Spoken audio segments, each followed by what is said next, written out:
গছৰ পাত সৰাৰ আগতেই ৰং সলনি হৈ যায় আৰু মানুহ সলনি হৈ যোৱাৰ আগতেই তেওঁৰ কথাবোৰ ৰস নোহোৱা হৈ যায়।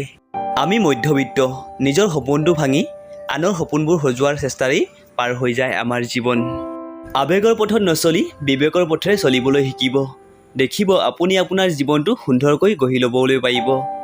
কাৰণ পৃথিৱীৰ শ্ৰেষ্ঠ আদালত হৈছে মানুহৰ বিবেক। যেতিয়া তোমাৰ ওচৰত অজস্ৰ ধন সম্পত্তি থাকিব তেতিয়া তুমি পাহৰি যাবা তুমি কোন। আৰু যেতিয়া তোমাৰ ওচৰত ধন সম্পত্তি নাথাকিব তেতিয়া এই পৃথিৱীখনে পাহৰি যাব তুমি কোন। তৰ্কতকৈ নীৰৱতা ভাল, প্ৰতিশোধ লোৱাতকৈ বাট সলাই চলা ভাল, আৰু স্বাৰ্থপৰ মানুহৰ লগত দূৰত বজাই ৰাখি অকলে চলা বহুত গুণেই ভাল।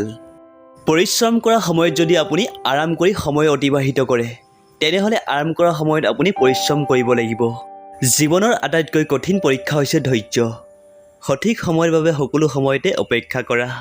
আঘাত দিয়াজনে পাহৰি যাব পাৰে, কিন্তু আঘাত পোৱা মানুহজনে কেতিয়াও নাপাহৰে। অহংকাৰ কেৱল সেইজনে কৰে যিজনে একো কষ্ট নকৰাকৈ সকলো পাইছে। কষ্ট কৰি সফলতা পোৱা সকলে সকলোকে সন্মান দিয়ে। কিছুমান সম্পৰ্ক ভগৱানে ধ্বংস কৰে কিয় জানে? যাতে সেই সম্পৰ্কত আপোনাৰ জীৱনটো ধ্বংস নহয়। ধনৰ অহংকাৰ কৰাজন মূৰ্খ, কাৰণ ধনে বাহ্যিক সুখ দিব পাৰে কিন্তু মনৰ সুখ দিব নোৱাৰে।